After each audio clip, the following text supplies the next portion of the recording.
ನಾವು ಮುಖ್ಯವಾಗಿ ಎಲ್ಲಾ ಇನ್ಫ್ಲಮೇಟರಿ ಫುಡ್ ನ ಸ್ಟಾಪ್ ಮಾಡಿಸ್ತೀವಿ.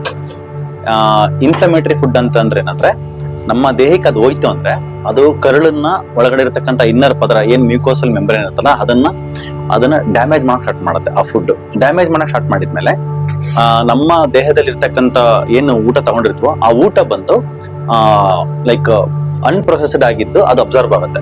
ಅಂದ್ರೆ ಲೀಕಿ ಗಟ್ ಸಿಂಡ್ರೋಮ್ ಅಂತ ಕರಿತೀವಿ. ಅಲ್ಲಿಂದ ಹೋಗ್ಬಿಟ್ಟು ಅವಾಗ ಆಟೋ ಇಮ್ಯುನಿಟಿ ರೆಸ್ಪಾನ್ಸ್ ಮತ್ತೆ ಇನ್ಫ್ಲಮೇಟರಿ ರೆಸ್ಪಾನ್ಸ್ ಈ ತರ ಎಲ್ಲ ಲೈಕ್ ಹಂಡ್ರೆಡ್ಸ್ ಆಫ್ ಕಾಯಿಲೆಗಳಿಗೆ ಅದು ಮೂಲ ಆಗುತ್ತೆ. ಸೊ ಮೇನ್ಲಿ ಇನ್ಫ್ಲಮೇಟರಿ ಫುಡ್ಸ್ ನಾವು 9 ಫುಡ್ ನ ಅವಾಯ್ಡ್ ಮಾಡಿಸ್ತೀವಿ. ಯಾರಿಗೆ ಮಂಡಿ ನೋವು ಇರ್ಬೋದು, ಸೊಂಟ ನೋವು ಇರ್ಬೋದು, ಡಿಸ್ಕ್ ಬಲ್ಜ್ ಇರ್ಬೋದು, ಸಿಯಾಟಿಕಾ ಪೇನ್ ಇರ್ಬೋದು, ಅಥವಾ ರುಮಟೆಡ್ ಆರ್ಥರೈಟಿಸ್ ಇರ್ಬೋದು, shoulder pain, cervical spondylosis, then lumbar spondylosis, ಮತ್ತೆ ಯಾವುದೇ ರೀತಿಯಾಗಿರ್ತಕ್ಕಂಥ ಏವಿಯನ್ ಕಾಯಿಲೆಗಳು ಇರ್ಬೋದು, ಮತ್ತೆ ಸ್ಟ್ರೋಕು, ಮತ್ತೆ ಲೈಕ್ ಏನೇನು ನಮಗೆ ಈ ಪಾರ್ಕಿನ್ಸನ್ ನ್ಯೂರೋ ಡಿಜೆನರೇಟಿವ್ ಕಂಡೀಷನ್ ಅಂತ ಕರಿತೀವಿ, ಪಾರ್ಕಿನ್ಸನ್ಸ್, ಅಲ್ಝೈಮರ್ಸ್, ಇದರ ಎಲ್ಲಾ ಸಮಸ್ಯೆಗಳಿಗೂ ಮೈನ್ ಕಾರಣ ಬಂದು ಈ ಇನ್ಫ್ಲಮೇಟರಿ ಫುಡ್ಸ್.